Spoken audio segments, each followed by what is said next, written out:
राष्ट्रीय जनता दल के नेताओं पर लगातार आरोप लग रहे हैं कि वो बयान दे रहे हैं, विवादित बयान दे रहे हैं। जाति को लेकर के, धर्म को लेकर के विवादित बयान दिए जा रहे हैं। आखिर इसके पीछे मकसद क्या है? हमारे साथ पार्टी के वरिष्ठ नेता हैं, राष्ट्रीय महासचिव हैं, सॉरी सॉरी सॉरी प्रधान राष्ट्रीय जनता दल के नेताओं पर लगातार आरोप लग रहे हैं कि वो विवादित बयान दे रहे हैं। धर्म को लेकर विवादित बयान दिया जा रहा है, जाति को लेकर विवादित बयान दिया जा रहा है और खुद जेडीयू के कई नेताओं ने इसका विरोध किया है, आपत्ति दर्ज की है। हमारे साथ पार्टी के वरिष्ठ नेता हैं, आरजेडी के राष्ट्रीय प्रधान महासचिव हैं अब्दुल बारी सिद्दीकी, उनसे जान लेते हैं। सर, आखिर ऐसी क्या बात हो गई कि अचानक आपके पार्टी के नेता एग्रेसिव हो गए और विवादित बयान दे रहे हैं? अच्छा, तो आप बता रहे हैं अब थोड़ी देर के लिए हमारे पार्टी के लोगों ने अगर किसी भी तरह की बातें की और वो उस पे चर्चा हुई और चर्चा में जो भी बातें आई तो उसके बारे में जो मतलब एक तरह से नेचुरल जस्टिस है उसके तहत और पार्टी के संविधान के तहत उनसे पूछा गया। मगर अब आप लोग को राष्ट्रीय जनता दल का नेता का गाहे बगाहे किसी ने अगर दिया तो ये चर्चा का विषय है। मगर पूरे देश में आज भारतीय जनता पार्टी, उनके नेता और उनसे जुड़े उनके समर्थक क्या बयान दे रहे हैं। कल क्या बयान दिया कौन स्वामी कहने को है स्वामी। अरे स्वामी तो सबका होता है। उन्होंने कहा कि कल क्या बयान दे दिया। फिर जो है दूसरे लोग जो हैं क्या क्या बयान दे रहे हैं। तो अब क्या है कि जो रोज चर्चा में है या जिनकी फितरत हो गई है उसकी राजनीति करने की, वो चर्चा में नहीं है। लेकिन सवाल ये भी है ना सर कि जाति को लेकर के एक तरफ तो आपके नेता कहते हैं A to Z की पार्टी है, दूसरी तरफ आपके नेता कहते हैं कि 10% वालों को दलाल बताते हैं, 10% जिन्हें आरक्षण मिला है। तो ये सब तो विवादित बयान ही ना सर। देखिए, बात असल क्या है ना कि जिस तरफ आपका इशारा है और जो आप हमसे पूछना चाहते हैं, हम नहीं कुछ बोलेंगे। इसलिए कि हम अगर कुछ बोलेंगे तो उस पे जो है नमक मिर्च मसाला ही नहीं और क्या क्या लग जाएगा। मतलब ये माना जाए कि जातीय गोलबंदी करने की कोशिश हो रही है, आरजेडी पुराने दौर में सर जा रही है। बता रहे हैं। देखिए, आप उसको जातीय गोलबंदी मान रहे हैं, मगर हम लोग समाजवादी विचारधारा से जुड़े रहे हैं। डॉक्टर राम मनोहर लोहिया को पढ़ा है, जननायक कर्पूरी ठाकुर हमारे आदर्श रहे हैं।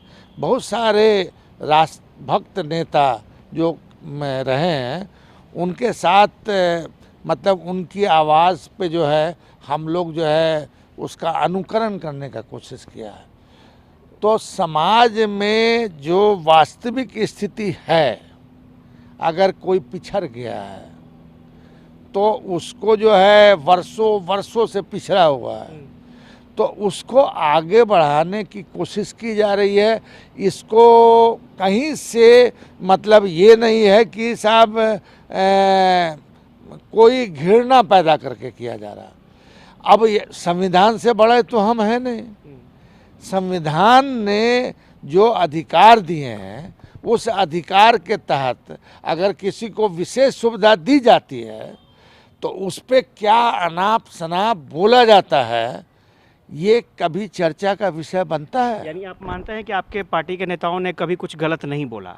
नहीं, हम कहा कि हम इस विषय पे अपनी कोई टीका टिप्पणी कर नहीं सकते हैं। इस वजह से टीका टिप्पणी नहीं कर सकते हैं कि पार्टी के संज्ञान में जो मामला आता है तो उनको हस्तगत किया जाता है कि साहब आप बताइए आपने किस संदर्भ में क्या बोला है। क्या सुधाकर सिंह पर माना जाए कि एक्शन होगा, कार्रवाई होगी?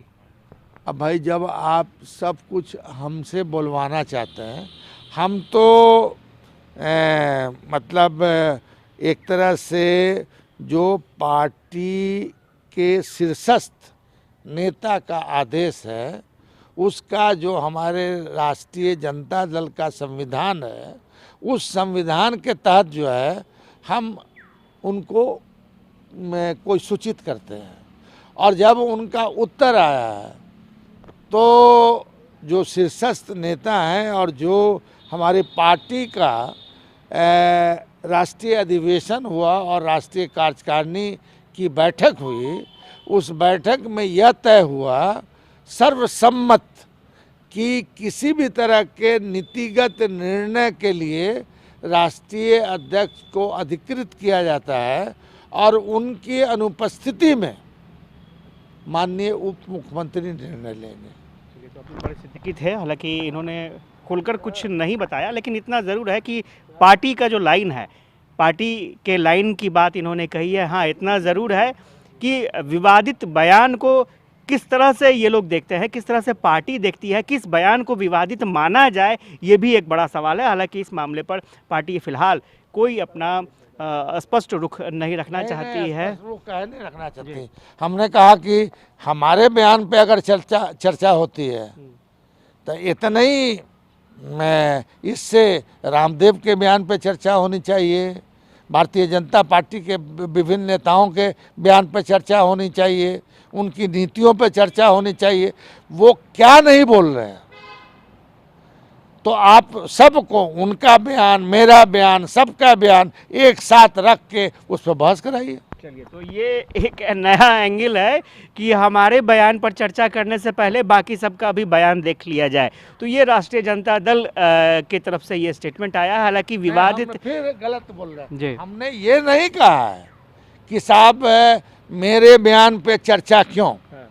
हमने ये कहा है कि अगर उनके बारे में किसी भी तरह का जनता में भ्रम पैदा हो रहा है तो उनको निर्देशानुसार राष्ट्रीय अध्यक्ष के उनसे पूछा गया है, उसका जवाब उन्होंने दिया है।